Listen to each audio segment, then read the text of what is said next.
Este podcast é recomendado apenas para maiores de 18 anos. Sexo Explícito. O podcast para você gozar a vida.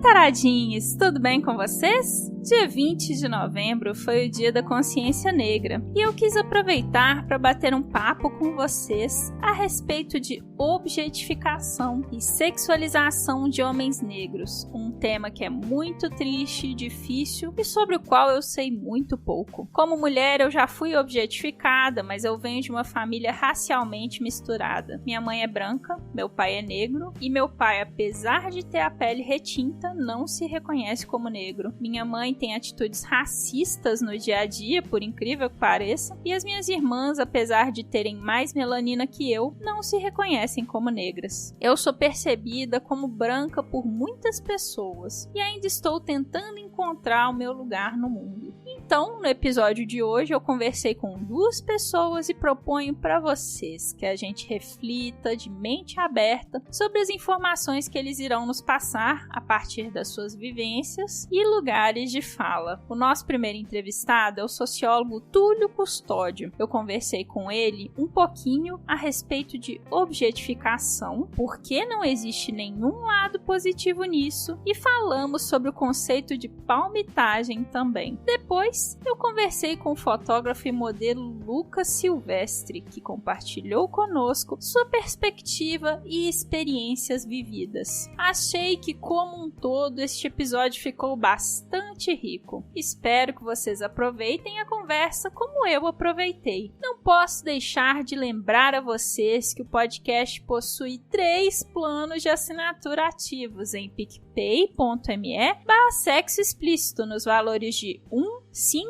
e R$10. Se você acredita em nosso trabalho e em valorizar mulheres podcasters, assine!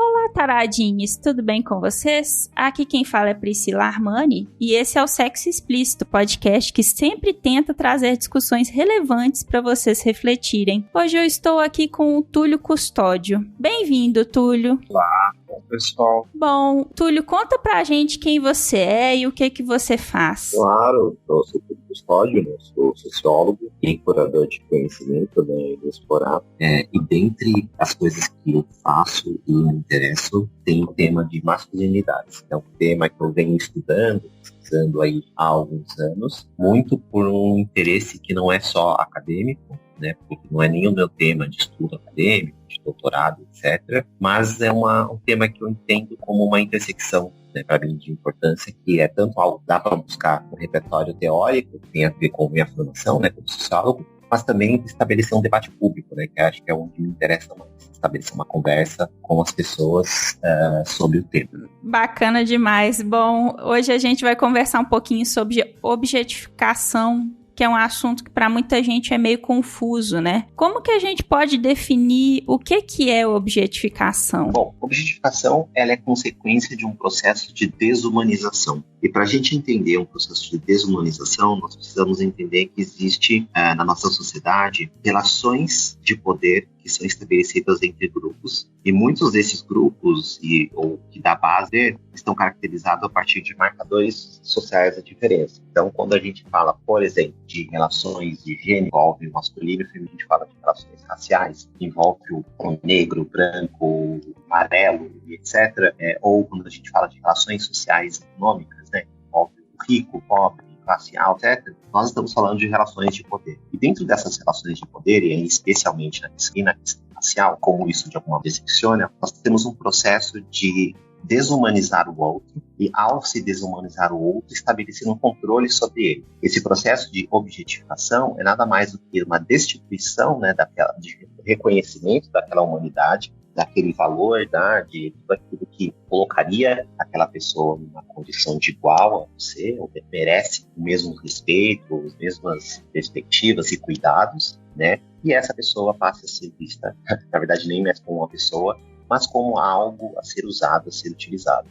Esse processo de objetificação, a gente sabe que tem muito a ver com um projeto civilizacional mesmo, ao qual a gente está implicado nele aí há alguns séculos, não é nem décadas ou anos, que envolve o colonialismo, que envolve o capitalismo, que envolve a escravidão, que envolve o imperialismo. Então, é louco porque algo que é tão pontual e, ao mesmo tempo, importante, que é discutir a objetificação de corpos negros, especialmente no caso de corpos negros masculinos, a gente tem que voltar alguns passos atrás para entender como isso é constituído nesse próprio assunto que significa objetificação. Mas, em suma, tentando resumir algo amplo, né, é isso. A objetificação é esse processo de desumanização que faz parte das relações de poder que marcam as interações entre marcadores na nossa sociedade, sendo esses marcadores, por exemplo, questões de gênero, questões de raça, classe e outras coisas, claro, que acabam da forma como nós nos interagimos na sociedade e nos vemos, nos identificamos, nos reconhecemos na sociedade. Inclusive, eu queria entrar um pouco nisso, né? Por que as pessoas negras são alvo dessa objetificação e, como consequência disso, de uma sexualização extrema, né? Por que isso acontece? Bom, esse processo ele tem muito a ver com a forma como, especialmente no Ocidente, por conta daquilo que a gente chama, né, o vertiginoso conjunto, ou seja, colonialismo, escravidão e imperialismo, como houve essa inclusão, né, e a inclusão aí com muitas aspas, tá?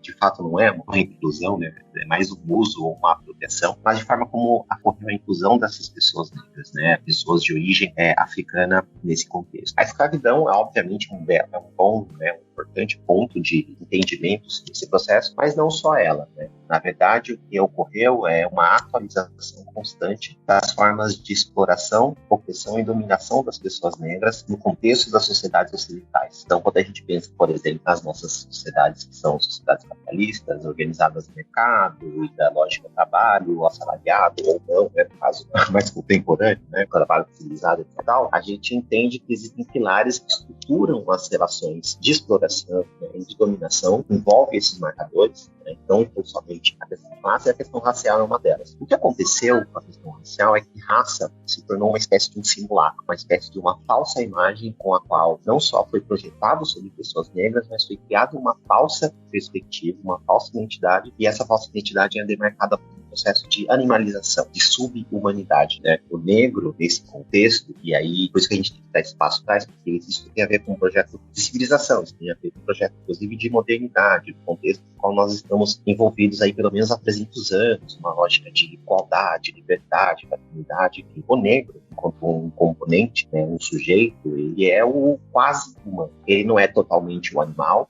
mas ele também não é aquele que detém a razão. Ele é um subalterno, ele é um inferiorizado, e é exatamente dentro desse processo que aconteceu a naturalização da objetificação das pessoas negras. Eu sei que eu estou falando termos que são meio grandes, né, audiência, desculpe, mas é que é importante a gente nomear isso, e aí, claro, pode explicar isso das mais diferentes maneiras. Eu vou dar um exemplo muito pontual, né?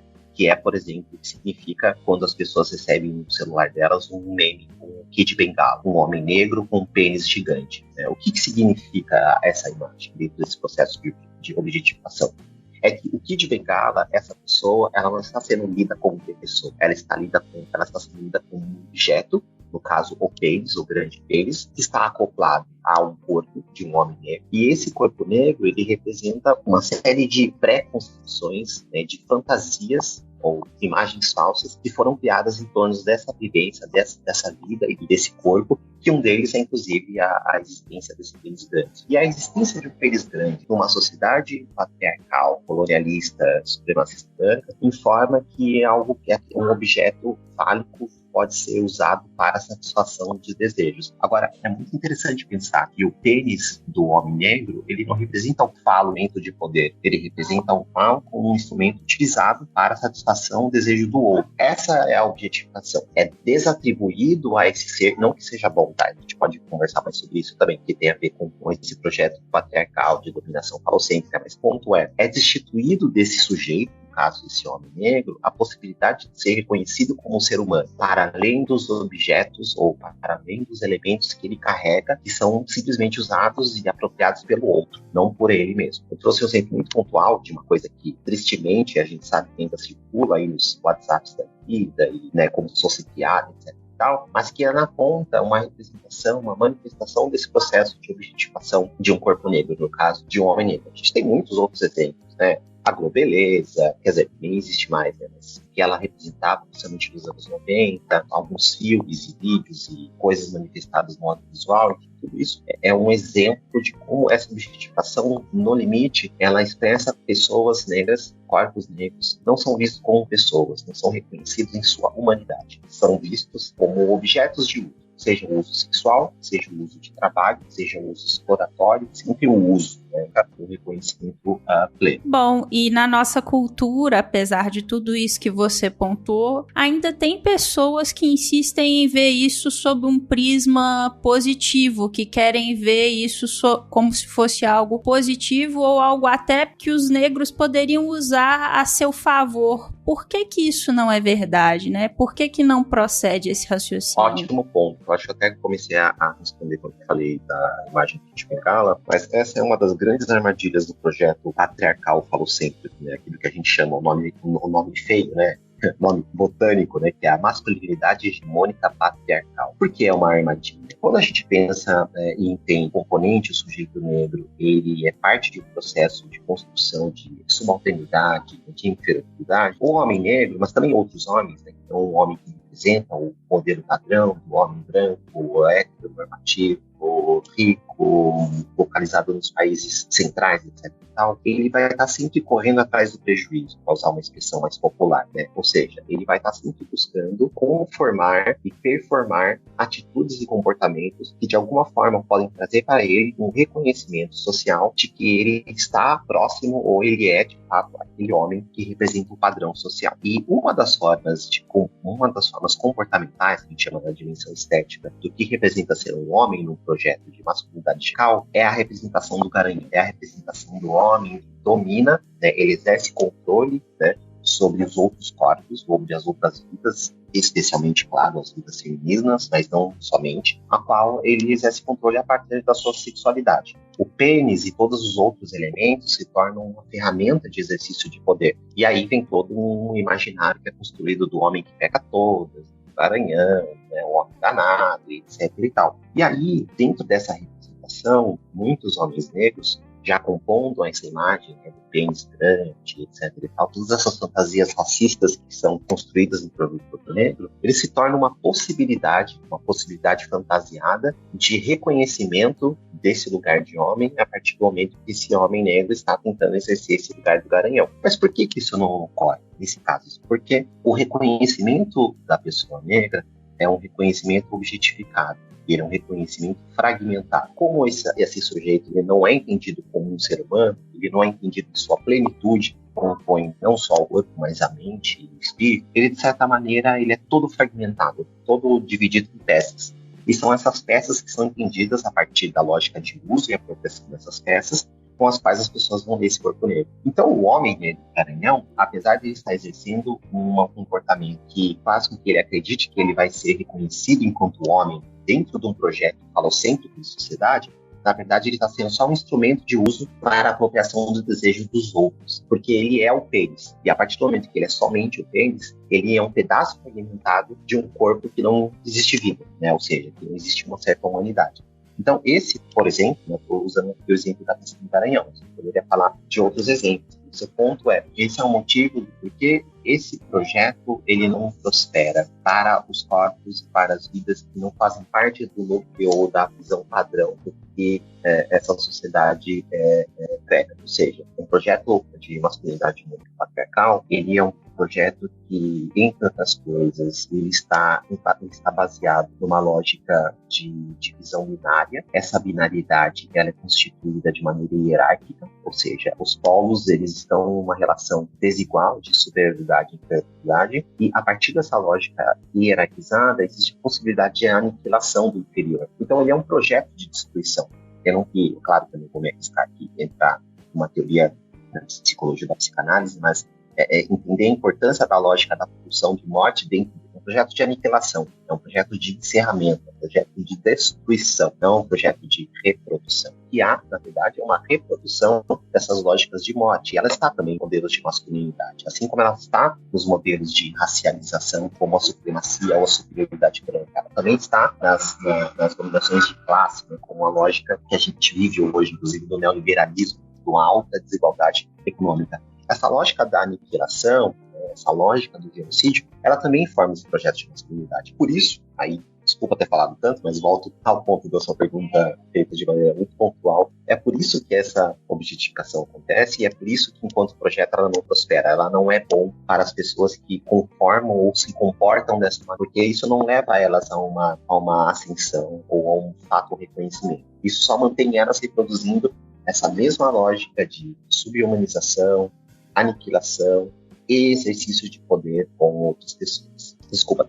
Que isso, maravilhoso. E aí, falando um pouco disso, eu queria falar um pouco a respeito dessa relação entre essa hipersexualização e o que muitas pessoas chamam de palmitagem, né? Queria que a gente conversasse um pouquinho sobre isso, sobre essa questão do que é palmitar, do que é palmitagem, dentro disso que a gente está falando, né, da objetificação. Claro, ótimo ponto. Acho que há muita confusão entre o que significa uma discussão sobre as relações desiguais dentro de uma lógica de relações interraciais versus uma discussão da própria lógica, né, a própria perspectiva de hipersexualização. Por quê? A hipersexualização, ela é mais ampla. A hipersexualização, ela faz parte da maneira como a vida e corpos negros estão sendo lidos numa sociedade que prega uma desigualdade baseada em elementos raciais. Né? Ou seja, a hipersexualização, ela acontece com o homem negro, ela acontece com a mulher negra, ela acontece de uma forma muito mais ampla e disseminada.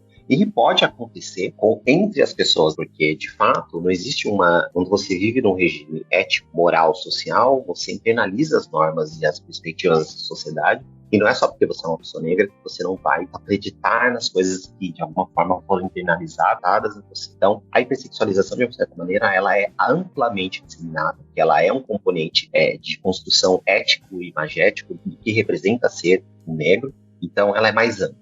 É uma discussão mais, digamos, estrutural. Palmitagem, o termo que se usa, que é, na verdade, a configuração desigual de relações interraciais, vamos usar esse termo, né, que eu acho que é o que melhor representa para a gente entender uma cara mais de diagnóstico do que uma cara de crítica, que seja. A configuração desigual de relações interraciais é um assunto que é sobre uma manifestação de processos racializados, né? Ou seja, é quando uma pessoa negra, geralmente um homem, ele se escolhe afetivamente uma pessoa branca, geralmente uma mulher, mas também pode ser um homem, num contexto social específico, que é geralmente um contexto de ascensão, e quando a gente fala em ascensão, a gente está falando especialmente de uma sociedade capitalista, onde essa escolha afetiva reflete algum modelo ou alguma forma de ser incluído, de ser integrado dentro daquela sociedade. Então, não tem como a gente discutir relações desiguais interraciais sem a gente considerar a dimensão de raça, a dimensão de gênero e também a dimensão de classe, a dimensão socioeconômica. Então, vou falar particularmente de cada uma.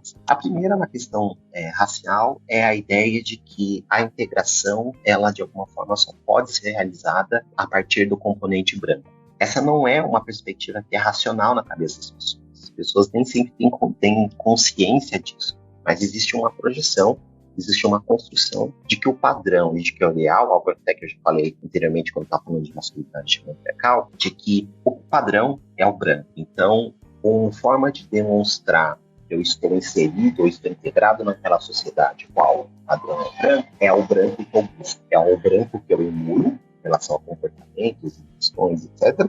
E é o branco que eu tento me aproximar, tento me conectar, etc. e tal. E aí tem uma discussão muito específica e séria que precisa ser feita dentro dessa questão racial, que é o modelo ou a mitologia, a narrativa prática para as formas de se considerar as relações raciais do país, que é o mito da democracia racial. Essa discussão ela não pode ser desatrelada de um lugar que a gente tem projetado, por exemplo, um quadro muito interessante do pintor espanhol Modesto Broncos, que foi feito no final do século XIX, que foi usado por um cientista brasileiro, Batista Lacerda, em 1911, como uma ilustração do projeto de Brasil que nós queríamos. E quando eu falo nós, tem que falar nós como uma grande comunidade, onde nós prometemos para o mundo que até o ano de 2000 nós seríamos uma nação branca. Esse quadro específico, ele se chama A Redenção de Kant. Se quem quiser procurar aí, busca, que vale a pena. Quem ainda já não conhece, claro, conhece esse quadro. E esse quadro, ele mostra a seguinte imagem. Uma mulher negra de pele escura, de pé, né, uma senhora, de cara mais velha, e pelos trajes dela você percebe que ela está numa situação social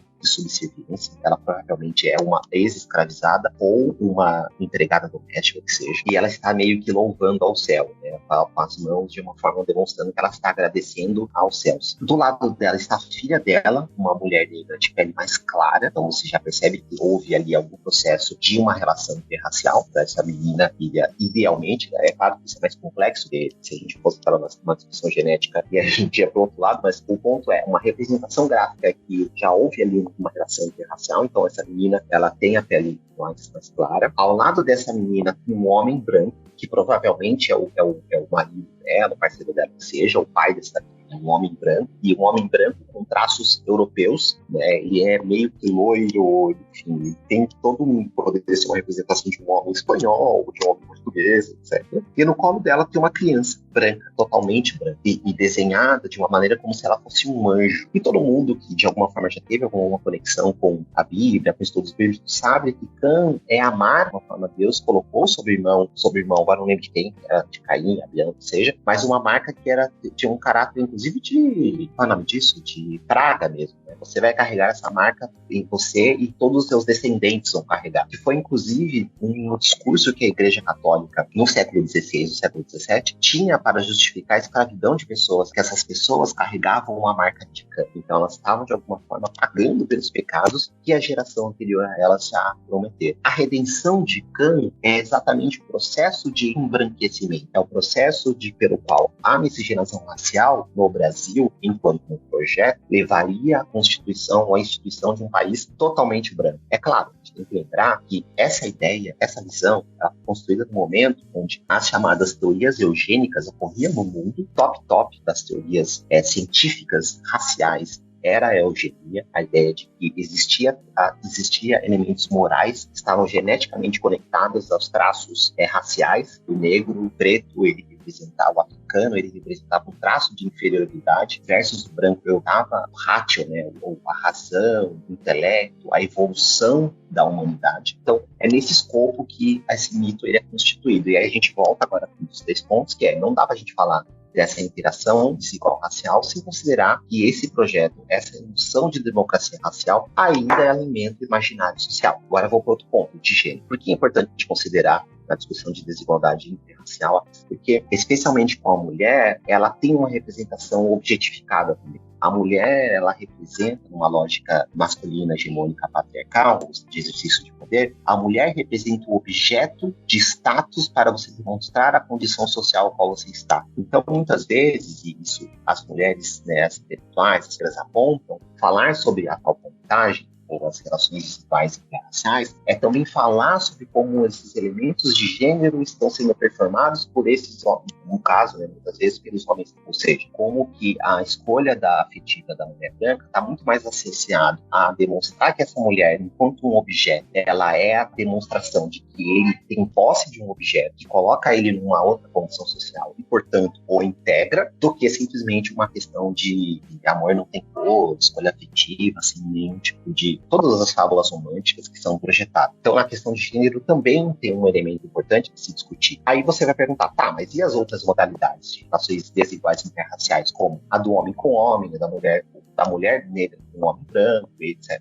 Ela também ocorre, mas, sem dúvida, também está projetada, porque para a mulher negra e o homem branco, não há uma objetificação desse homem, mas existe a inclusão dela enquanto objeto para esse homem, para, de alguma forma, ao ser objeto dele, ser incluído, né? As dinâmicas ficam um pouco mais complexas, mas continuam demonstrando aí que existe um desarranjo, que existe uma desigualdade. Agora, o que a gente está falando é de modelos que são baseados em questões éticas e morais, né? Ou seja, não é sobre questões individuais. Não é sobre, você é um casal interracial legal ou você não é. Não é sobre isso. Essa discussão, inclusive, é falha, porque a gente não pode fazer discussão de elementos estruturais a partir de casos individuais. Isso é besteira. Infelizmente, o que acontece quando esse debate acontece de maneira pública? As pessoas que vivem essas relações e as pessoas que também não vivem essas relações, na verdade, devem entender e pensar e considerar como, de alguma forma, a imposição estrutural está impactando ou relacionando, né, com o universo no qual elas estão vivenciando. Não é sobre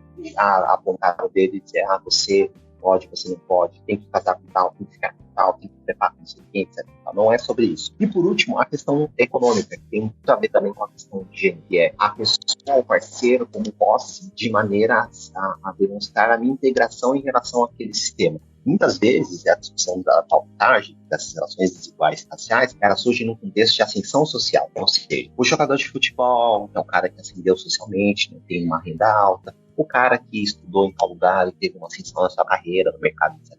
Geralmente são essas pessoas as quais elas se tornam, digamos, publicamente suscetíveis a se discutir, a entender. E faz sentido, porque no fundo é uma discussão que, numa perspectiva da forma como a família nuclear burguesa foi instituída, fazendo uma menção aí a Engels, um excelente trabalho ao origem da família do Estado da propriedade privada, a gente tem que entender que a conformação dessa família também está conectada com a conformação e a formação de um patrimônio, né? Ela não está só vinculada ao amor romântico. O amor romântico é triste, né? Porque a gente fica um pouco açougueiro, né? Traçando, etc. e tal. Perdão aí aos vegetarianos, é só uma imagem mesmo.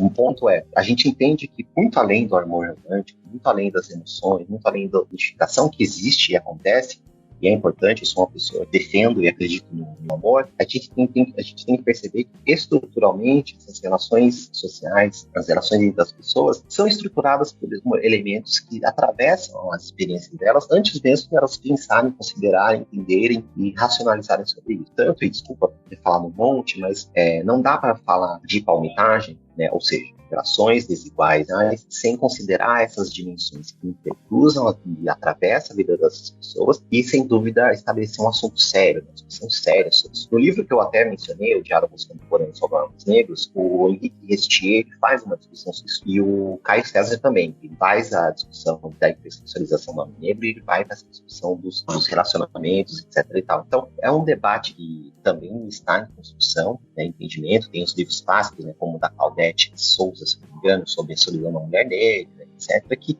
é preciso ser feito de uma forma madura, de uma forma crítica, de uma forma estrutural, e não umbiguista, e não do, eu sou assim, você é assado. Acho que se eu conseguir responder essa pergunta, eu Nossa, fantástico. Acho muito importante, sim, a gente analisar todos os aspectos. E uma coisa que eu não consigo deixar de pensar, tendo tudo isso em vista, né? Existe alguma coisa que a gente pode fazer para que essa objetificação, essa hipersexualização deixe de acontecer?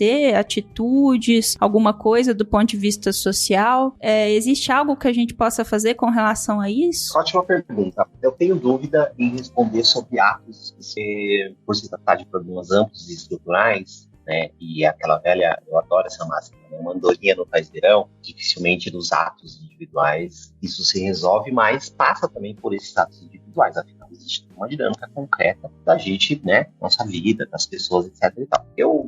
A solução mais rápida, quer dizer, na verdade não é rápida, mas a solução mais prática vamos pensar em todas as pessoas como seres humanos. Essa é a resposta ideal, né? Ou seja, precisa reorientar as nossas percepções das nossas interações sociais a partir de uma lógica de humanização das pessoas. Eu acredito que as discussões que estão cada vez mais quentes hoje em dia em relação à questão racial, em relação à questão de gênero, em relação à questão LGBT, etc., eu acho que elas vão um pouco nessa orientação. Porque a partir do momento que eu começo a entender os dilemas, né, por exemplo, se você é uma pessoa branca e você começa a entender os dilemas que uma pessoa negra enfrenta, a sua capacidade e dos seus, né, porque você vai incluir isso como elemento da sua interação social e você vai falar, você não vai ser só a pessoa que lê sobre isso e vê um vídeo da Djamila e fica feliz porque você entendeu que os negros são perseguidos, mas você vai começar a falar isso para outras pessoas brancas, você vai começar, inclusive, a simplificar nessa ação que o racismo ele não vai ser resolvido pelos negros, tem que ser resolvido como sociedade, todo mundo está implicado no racismo. Então, essas discussões, eu tendo a vê-las como um caminho interessante para esse processo de humanização. Uma humanização através da questão racial, as pessoas negras, indígenas, amarelas, né? Se fala pouco no Brasil, ainda bem que essa discussão tem construído, tem crescido, mas a importância de se falar em relações raciais, pensando também os asiáticos, principalmente os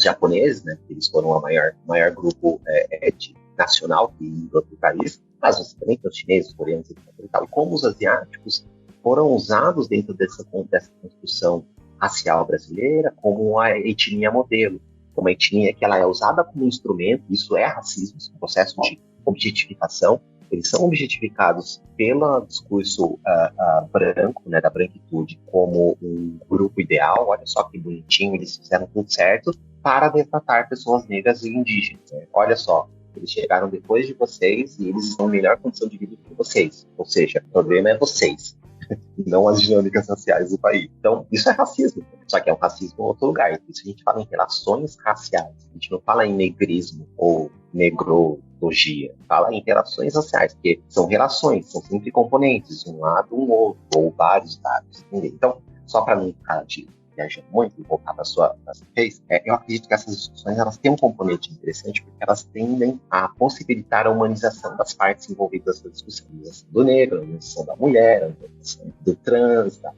do gay, da lésbica, do bi, do assexuado, do intersex, todos os outros elementos, né? Desculpa, inclusive, se não tenho certeza se o termo intersex é usado, que eu já ouvi, mas pode ser que não seja, mas de qualquer maneira, a humanização dessas pessoas, desses sujeitos, é um caminho para esse reconhecimento. Agora, além dessas, a gente tem que criar quadros concretos de integração. E aí, de novo, a gente não escapa da dinâmica, não é só do reconhecimento, mas também da redistribuição. Essas pessoas, elas não podem só estarem reconhecidas enquanto identidade, mas elas precisam estar internalizadas na sociedade em qual estamos. É claro que a gente pode discutir que sociedade a gente quer, mas sem falar de como essas pessoas de fato estão vivendo concretamente, né? Quais são os níveis de renda, de estudo, de saúde, de moradia, condições de reprodução concreta e material das suas vidas e reprodução comunitária dessa condição, não tem como a gente falar em humanização, porque senão vira uma bandeira vazia de identidade, como é um elementos que estão sendo seriamente discutidos por algumas pessoas, outras não, mas é importante reconhecer para que a gente fale de fato de humanização. Não adianta eu levantar uma bandeira falando que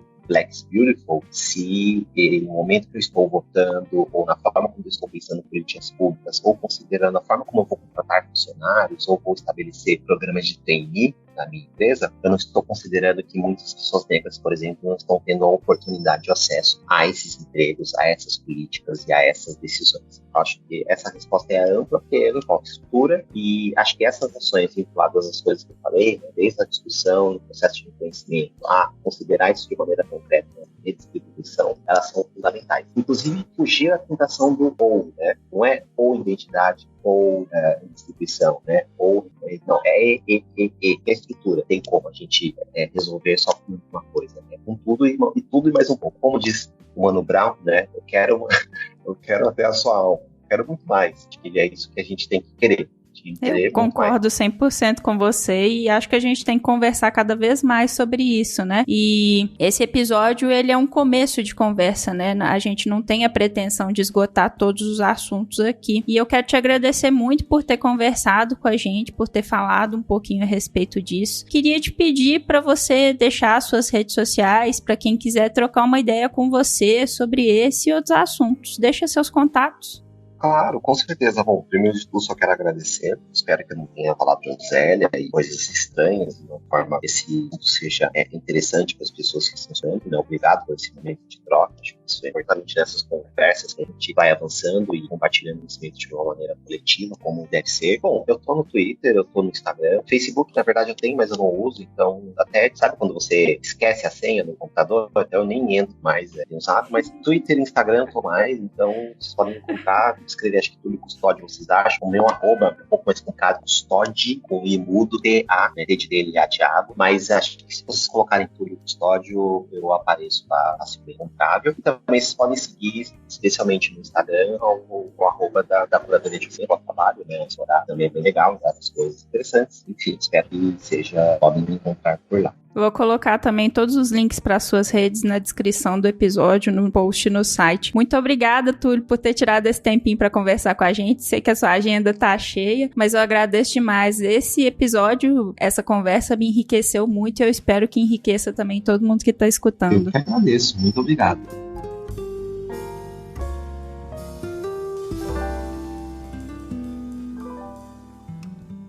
Bom, nós vamos conversar agora com o Lucas Silvestre, ele é fotógrafo. Lucas, conta um pouquinho pra gente a respeito do que você faz e do seu trabalho. Oi, Priscila. Como você falou, né? Eu sou Lucas Silvestre, eu sou fotógrafo, sou modelo. Eu trabalho um pouquinho de cada dos dois lados da câmera. Eu comecei como fotógrafo, eu sempre gostei muito de fotografia. E aí comecei a trabalhar mesmo há uns 4, 5 anos. Eu gosto muito de trabalhar com shows e com retratos. Então eu gosto muito de fotografar shows, de fazer esses registros. E gosto muito também de pensar em criar retratos, criações de moda, criações com músicos, criar uns cenáriozinhos. Eu gosto bastante também. E aí no meio disso eu comecei a trabalhar como modelo e hoje em dia gosto muito também de estar desse outro lado da câmera. Sensacional. Inclusive, eu tava vendo no seu Twitter uma foto que você tirou da Fernanda Montenegro. Fiquei muito impressionada, muito bonita a sua foto. Ai, obrigado, eu amo muito. Esse dia foi bem especial, assim. Teve a apresentação do filme, né, A Vida Invisível. E aí, saindo, falaram, Lucas, vai todo o mundo pro camarim, atrás do palco lá, né. Eu fui lá, tava a Fernanda Montenegro. Falei, meu Deus, gente. Aí eu cheguei, ela conversando comigo, uma super querida, foi bem gostoso. Bom, voltando um pouquinho pra pauta aqui. Novembro é sempre um mês que a gente fala muito sobre consciência negra e negritude. Eu queria começar essa conversa perguntando pra você se você se lembra quando foi a primeira vez que você se deu conta da sua negritude. Eu acho que ela foi sendo me introduzida aos poucos, assim. Eu não sei definir um exato momento, mas eu acho que começou a ver muito com o meu trabalho, né? De entrar nesses lugares de shows e perceber certos olhares, aí você começa a se perceber muito mais diferentes. Como eu comecei a acessar muitos lugares, comecei a estar presente em muitos lugares, aí eu comecei a perceber novas coisas. É claro que durante toda a vida tem momentos, né, que a gente sente a necessidade tanto de se reconhecer quanto preto, quanto as dificuldades, mas eu acho que quando eu comecei a trabalhar mais mesmo com fotografia, com arte, eu comecei a perceber certas diferenciações, como eu precisava me entender melhor. Bom, e pelo que eu vi nas suas redes sociais, você se identifica como um homem gay, certo? Certo. E como que foi esse processo de lidar com a sua negritude em conjunto com o fato de você ser um homem gay num país como esse que a gente vive, né? Sim. É uma coisa que eu tava até falando sobre esses dias com os amigos, que quando você, por exemplo, é uma criança negra, se você sofre algum tipo de racismo na escola, na rua, etc., você volta pra casa e tem acolhimento, né, da sua família, etc. Enfim, eles entendem e compartilham da dor. Quando você volta uma criança preta, gay, da escola sofrendo homofobia, esse amparo já não é tão mais certeiro assim. A família já repensa e a sociedade também repensa de alguma forma. Eu acho que isso traz também pra quando a gente cresce, quando a gente fica adulto, enfim. Você sendo uma pessoa preta, uma pessoa gay, eu ouvi muito, por exemplo, negão, além de ser preta, bicha e derivados disso. Esse episódio a gente vai falar um pouquinho de objetificação, e aí eu queria te perguntar se no seu dia a dia, seja em interações em redes sociais ou em outro tipo de contato com pessoas, você já se sentiu fetichizado ou objetificado? 100%. Isso acontece muito, inclusive, na comunidade gay, onde homens gays brancos se sentem no direito de você gosto muito de sair com o negão, quer quero sair com o negão, você vai ser o primeiro, quero experimentar. E aí colocam a gente nesse lugar de experimentação, de um objeto que tá ali pra dar prazer e tal. E aí vem carregado também de que é um homem negro gay, então vai ser um homem viril, vai ser um homem sem trejeitos afeminados, vai ser um homem de força, né? Dentro da comunidade acontece muito disso, desse tipo de fetichização, né? Que acham que a gente tá nesse lugar de objeto sexual mesmo. E como que você lida com isso? Eu acho que quando eu comecei a me entender esse corpo, que acho que veio tudo meio junto, né? Me entender esse corpo negro gay na sociedade. Foi quando eu comecei a me estudar muito, e aí quando eu comecei a me assumir, né? Eu comecei a me estudar muito e fui me entendendo. No começo era muito doído, assim, porque de certa forma a gente acaba ficando num lugar de, tá, ok, querem meu corpo, me desejam e tudo mais, mas não passa disso, não tem afeto, não tem mãos dadas, não tem sentar numa mesa de um bar pra conversar, não tem as trocas afetivas e amorosas que a gente cresce aprendendo a desejar, né? Então no começo isso me afetou de certa forma, mas eu acho que eu fui podando e entendendo quem poderia estar ou não do meu lado, quais eram os discursos das pessoas que estariam do meu lado, que eu levaria pra mim, pra não me fazer mal, porque sair com qualquer boy branco que fosse, me colocaria de novo nesse lugar de tô sendo usado e tá sendo negado afeto pra mim. Você também se preocupou com cuidar da sua saúde mental, né? Ah, sim, 100%. Bom, você acha que existe alguma coisa que a gente pode fazer pra impedir, evitar ou combater essa objetificação no nosso dia a dia? A Linda Quebrada, ela fala muito sobre isso, né? Sobre corpos pretos, de uma forma geral. E eu acho que a forma mais fácil de combater é amar um corpo preto como você ama um corpo branco de forma geral. Eu acho que corpos pretos têm um amor muito negado, tem o afeto, o carinho, e é sempre colocado nesse lugar de selvageria, de não pensamento, de não afeto, enfim. Eu acho que amar é o mais básico e o que mais pode revolucionar. Parece ser meio clichê, né? Mas é o que falta pra comunidade e é o que deve ser feito. Bom, eu gosto de sempre encerrar as minhas entrevistas, as conversas com as pessoas que participam do podcast, pedindo para elas darem para os meus ouvintes um conselho para eles gozarem mais a vida, tendo em vista isso que a gente está conversando. Qual conselho você daria para os meus ouvintes para eles gozarem mais a vida?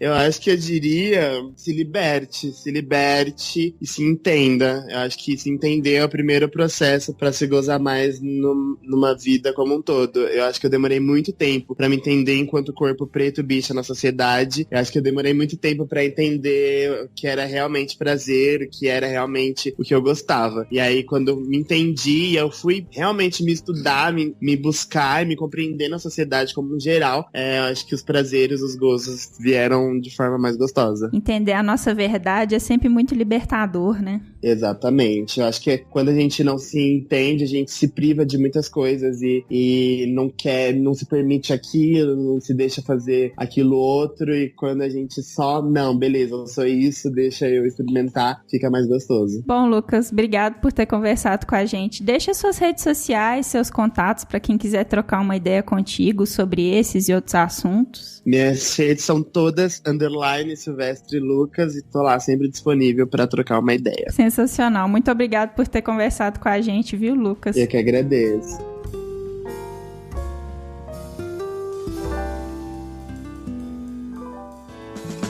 Se toca.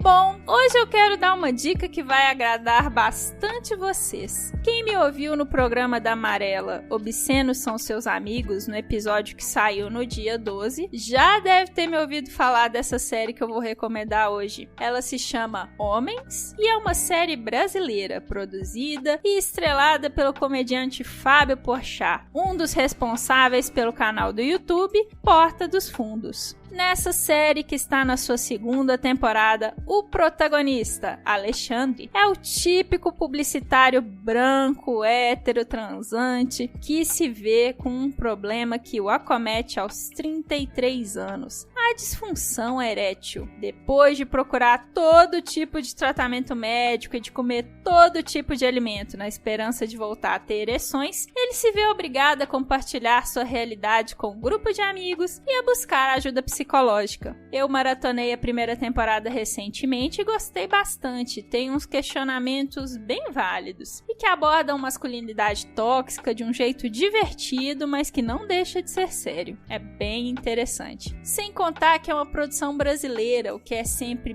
bem legal de prestigiar. Pode procurar por Homens, com uma interrogação no final, série do Comedy Central. Tenho certeza que você vai gostar. Outra dica que eu quero deixar é de um documentário, dessa vez uma produção gringa, que está disponível legendada gratuitamente no YouTube. Esse documentário se chama The Mask You Live In e é um filme importante que precisa ser cada vez mais divulgado e compartilhado. Mas por que isso? Porque The Mask You Live In, que a gente pode traduzir como A Máscara em que Vivemos, discute como conceitos chaves de masculinidade são extremamente tóxicos e prejudiciais, seja para meninos que acabam desenvolvendo ansiedade e depressão mediante as cobranças sociais, seja toda a sociedade que sofre as consequências de uma vivência mal resolvida por metade da população mundial. É fundamental compreender como a forma como criamos e pensamos a vivência masculina repercute negativamente em todos e que todos nós temos um papel fundamental nisso. Eu recentemente tive um sobrinho, ele tem 10 meses, e eu, como tia, penso muito no papel que eu vou ter na vida dele ao criá-lo para ser um cidadão do século XXI. Eu não sou a mãe dele, mas eu percebo a minha responsabilidade como parte do ecossistema social dele. No fim das contas, todos nós precisamos pensar nas nossas responsabilidades. Uma das produtoras executivas do documentário The Mask You Live In é Maria Shriver, jornalista e ex-mulher de Arnold Schwarzenegger, que não sei se vocês lembram, traiu a esposa e teve um filho com a empregada doméstica da família. Outro nome que também é responsável pelo financiamento desse documentário é Abigail Disney, sobrinha neta de Walt Disney, que é filantropa e financia várias produções relacionadas a causas sociais, tendo inclusive ganho um Emmy de documentário de destaque social por uma das produções que financiou. No post do episódio, como sempre, no nosso site sexoexplicitopodcast.com.br, eu vou deixar todas as informações para você saber mais e assistir à série Homens e ao documentário The Mask You Live In. Valeu!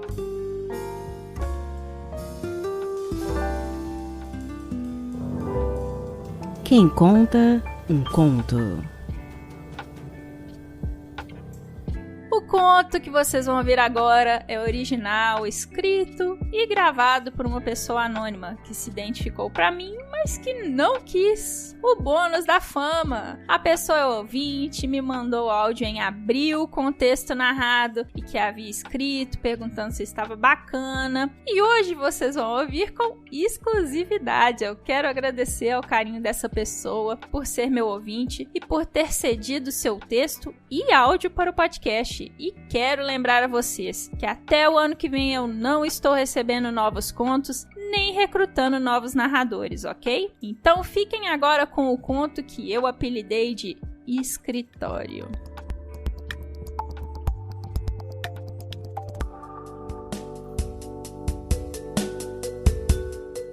Eu estava em um evento buscando aquele networking, conhecer novas pessoas, então eu te vi. Paralisei por um segundo. Baixa, cabelo liso, pequenas sardinhas espalhadas pelo rosto, um olhar meigo e curioso. Bom, eu já estava ali fazendo networking, por que não? Conversamos e eu acertei na escolha. Seu profissionalismo e sua área de atuação poderiam agregar muito ao meu trabalho. Não demorou para marcarmos uma reunião profissional. Eu fui ao seu escritório, sua sala um pouco desarrumada, você me pedindo desculpas pelo excesso de papel devido à alta demanda, e eu sabia que muitos já tinham percebido seu valor por isso tantos te procuravam. Eu não entendi o porquê, mas tínhamos uma conexão forte. Eu olhava nos seus olhos, tinha sentimentos como nunca havia sentido antes no contato visual. Uma atração forte, uma faísca, prestes a explodir. Fechamos a nossa parte profissional e ao final não pude me conter para dizer que queria conhecê-la melhor em outro ambiente. E você aceitou. Saímos, sorrimos, nos beijamos. Sua boca pequena, com lábios macios, um calor ao se aproximar de mim, sua cabeça próxima ao meu peito. Minha pele se arrepiava a cada toque, meu pau ereto, todo o tempo. Como você consegue ser tão sensual? Te chamei para minha casa e você aceitou. Nossos beijos lá já começaram quentes e foram ficando cada vez mais. Eu descia para o seu pescoço, sentia sua respiração ficando forte e queria mais. Queria o seu corpo para mim. Minha mão passeava como em uma caça aos tesouros. Cada suspiro mais forte era uma caixa de tesouro aberta. Os beijos no seu pescoço, uma mordida no seu ombro, esfregando minha barba nas suas costas e na sua barriga. Sentia sua pele macia, arrepiada, seus gemidos baixos, tremulações, sua calcinha úmida. Enquanto olhava nos seus olhos, eu tirei devagar sua última peça de roupa. Dei um sorriso safado, enquanto ia para baixo para apreciar a cereja do bolo. Passava a minha língua por essa cereja, em volta dela, em alguns momentos a língua inteira, devagar, em outros a ponta da língua mais rápido. Brincava com as respostas que seu corpo me dava. Extasiado com o tesão, eu tirei meu pau pra fora. Tava ereto, pedindo por você.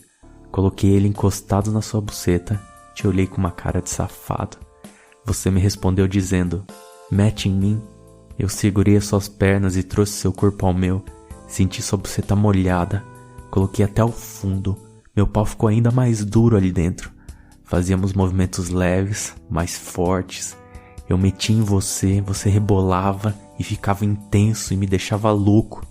Nossos corpos agiam como uma dança, se conversavam. Os movimentos eram conectados, quentes. Ao final, como já tomado pelo tesão e emoções, te puxei. Apoiei seu quadril no contorno da cama. Metade do seu corpo estava apoiado na cama. Sua bunda deliciosa, empinada para mim. Suas pernas apoiadas na lateral. Como numa brincadeira de puxa e empurra, eu coloquei gentilmente um travesseiro no seu quadril, contrastando com o movimento forte de te puxar e dizer, agora eu quero assim. Você sorriu, eu meti em você de novo, me sentindo poderoso ao segurar o seu quadril enquanto eu metia, olhando seus cabelos longos derramados nas suas costas e sua mão apertando o lençol. Comecei a meter mais forte, podia sentir e ouvir o contato dos nossos corpos. Minha pele se arrepiava mais, minha respiração acelerava, você gemia alto, gemia de tesão, você tremia e eu disse com os dentes cerrados, caralho, eu vou gozar. E pra me deixar ainda mais excitado você dizia, vem, vem. Eu meti forte, segurei no seu ombro, como que pra fundir nossos corpos e enchi a camisinha de porra. Caralho, que delícia. Você foi embora e me enviou fotos do seu pescoço, das suas costas, pequenas marcas e roxos. Eu fiquei impressionado. Sempre tomo cuidado com as marcas, mas naquela noite alguma coisa saiu do controle. Você respondeu sorrindo e dizendo, você acha mesmo que eu ia me irritar depois dessa noite incrível? Eu respirei, inspirei, caí com as costas na cama. Ah, que mulher.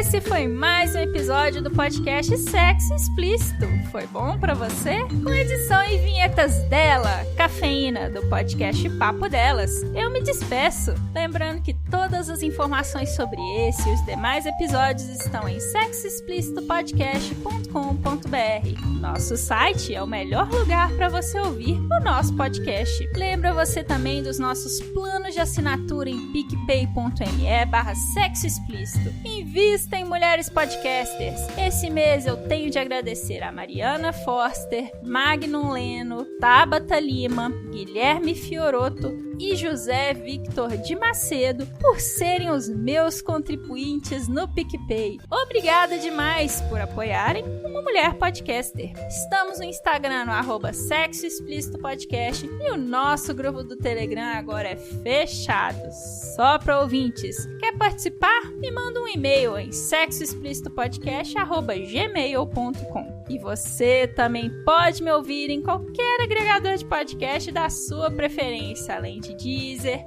iTunes, Google Podcast e também no YouTube. E aí, o que você está esperando? Bora gozar a vida? Beijo!